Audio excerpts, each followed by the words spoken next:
The challenge for me is it's been tough, you know. I mean, I set out to do a mile a day, but I wanted to do a little bit more than that when I could, and so far I've achieved that. The minimum I've done every day we've been running is 1 mile, and the most I've ran so far is 5. It killed me, to be honest. It was really, really hard, but and I had a lot of headwind on that one as well, which didn't make it any easier. But I mean, I didn't think I'd be able to do that. When I was asked to do this originally, I couldn't walk half a mile, and then that day I ran 5 miles.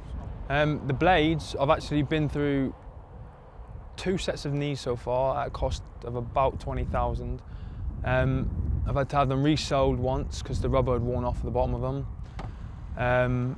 It's been a huge learning experience for me because, I mean, first of all, the only training I ever did was on an athletics track, which was flat. It was pretty much shielded from wind, and there were no cars around, pedestrians, nothing that was dangerous to me. And a bit silly on my part, but I mean, when I first got out, I didn't know how to run up or down a hill.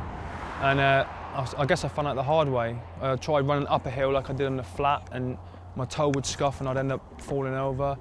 And running down a hill, to start, was harder than running up a hill because, I mean, you couldn't run the same way you do on a flat down a hill because you just go down at 110 miles an hour. So I had to sort of tailor how I did it, like bouncing down sort of sideways or at a 45-degree angle. So as far as a learning curve, it's been brilliant for me. For anything I ever want to do in the future, if I ever wanted to take part in like a 5K fun run, now I don't have to go into it blind. I know how to tackle obstacles and how to control my running legs around people, cars and wind and stuff like that.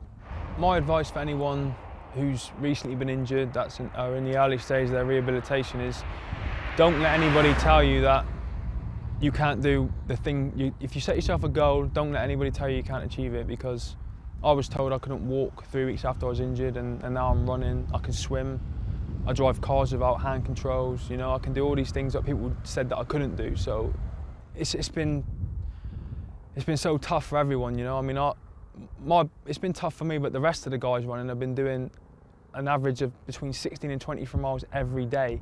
And on top of that, they decided it would be a good idea for some reason, halfway through, to take on their own personal challenges.